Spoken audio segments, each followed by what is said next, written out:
Welcome to the Ben Daniel Podcast. We're calling a spade a spade. Ben, you got Michael Jackson and Caitlin Clark as your thumbnail. Please, what do they have in common? Other than the fact they both have long hair and they're both white, I don't know.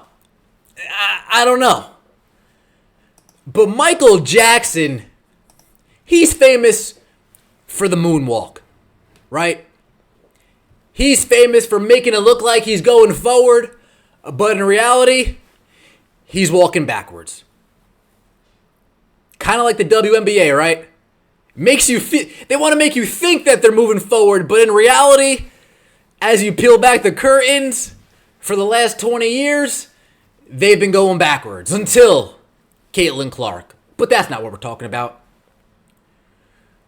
I have Michael Jackson because the amount of backtracking that we are in the process of seeing, that we will continue to see within the media when it comes to this Rookie of the Year race, folks, it's going to make Michael Jackson's moonwalk look remedial. The amount of dancing that we're going to see in the media about this Rookie of the Year race, how they're going to flip from Angel Reese back. Now it's going to be Caitlin Clark. We're already starting to see it play out. It's going to make Michael Jackson's moonwalk look juvenile. Folks, let's go back to this moment right here with Carolyn Peck giving her reasons as to why Angel Reese, at this point 1 month ago, was the Rookie of the Year. Let's take a listen.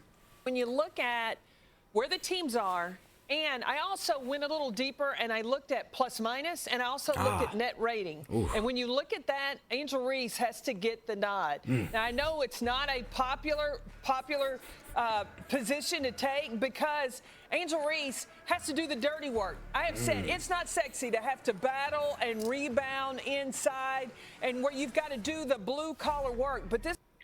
Wow. There it is. Shout out to you, Chicks Dig Scars Sports Podcast. Folks, when I look at the plus minus, when I look at the net rating, when I look at who hustles the most, Angel Reese is the Rookie of the Year. Folks, we weren't taking that answer then, and we definitely won't take that now, but I don't think we're going to be getting that nonsense anymore. Maybe Neil Payne, he'll write a trash article. This is why Angel Reese is still Rookie of the Year. Because she has longer hair, she wears a leg sleeve, and RAPM. Right? That maybe Neil Payne will still throw up the DEI tent for ESPN. Maybe Neil Payne. But it seems like the rest of the world is starting to come around. Even Carolyn Peck.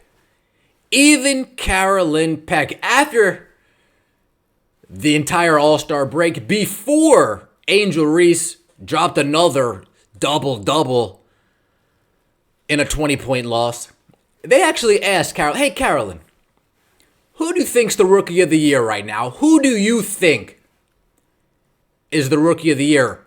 And folks, it's crazy how suddenly everybody's just singing a different tune, right? Christy Sides singing a different tune. WNBA players around the league singing a different tune. Folks within the media now suddenly just singing a different tune. But nothing's changed. You can still use the same bogus metrics that you used before and argue the same bogus points now. But what I think the media has realized is that the new fans, the new eyeballs, we're not as foolish as the other 46,000 fans that used to watch this garbage.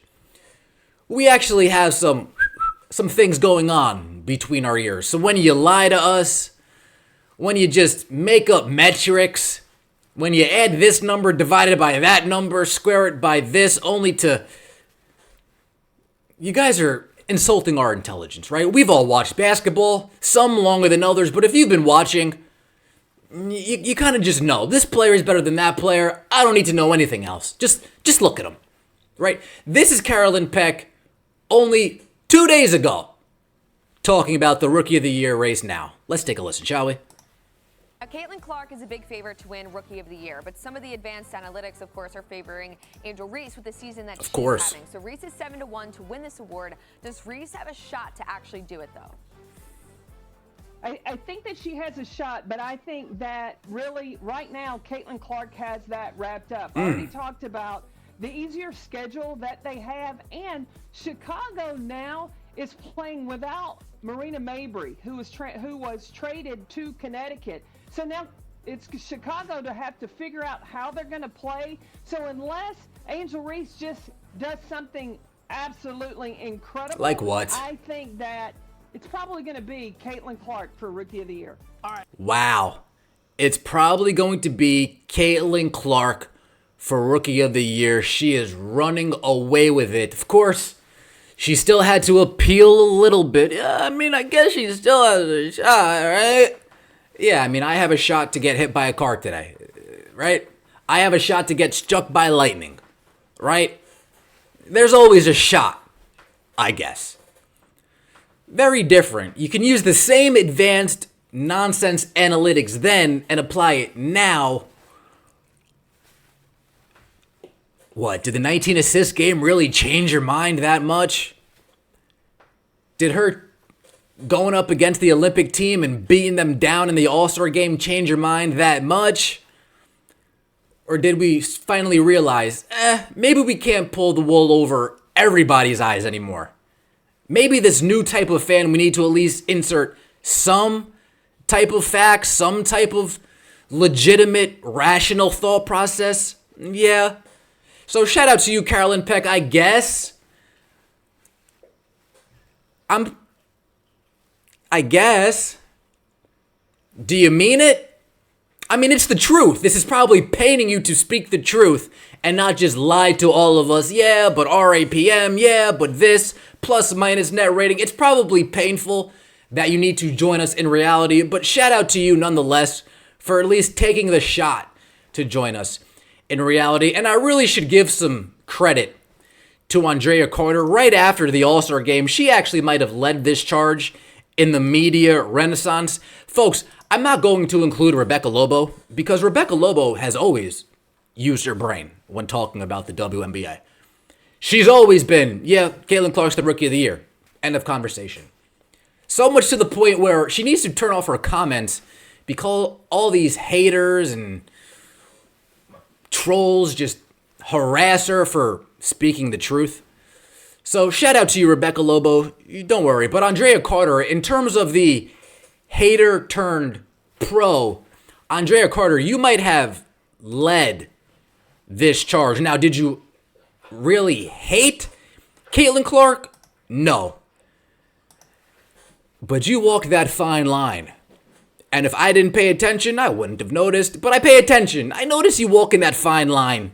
You want to keep your credibility, but you still want to get invited to the cookout. I get it.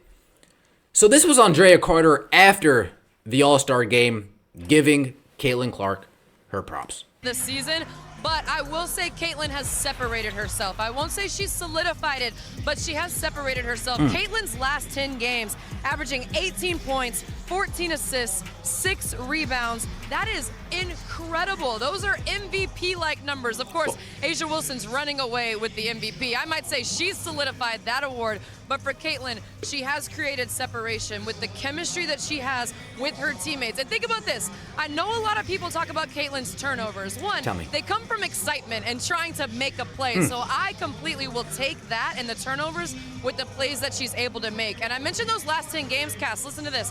If you subtract Caitlin's turnovers from her assists in her last 10 games, she still leads the league in assists, which is where the separation starts to come in for me with Caitlin as Rookie of the Year. Wow. Wow. Wow. Folks, on tonight's broadcast, read that. Easier to get point rebounds, double-doubles than point assist, double-double. Folks, even the Ion broadcast is starting to actually call a spade a spade. Listen closely and listen to them say, it is easier to get a point rebound double-double than a point assist double-double. Let's take a listen, shall we? Which of course is important to note. It's a little easier to get the points rebound double-double, especially in a 40-minute WNBA game than it is those points assist double-doubles. Wait, did we hear that right? Did we hear that? Let me just make sure my eyes aren't playing tricks on me. One more time. Which of course is important to note. It's a little easier to get the points rebound double-double, especially in a 40-minute WNBA game than it is those points assist double-double. Oh, wow. He actually did say it. Easier to get a points rebound double-double than it is to get a points assist double-double. And to be honest with you, that's 100% correct. But the finishing around the rim in the WNBA ain't that good. So the opportunities to get the rebounds around the rims, they're pretty high.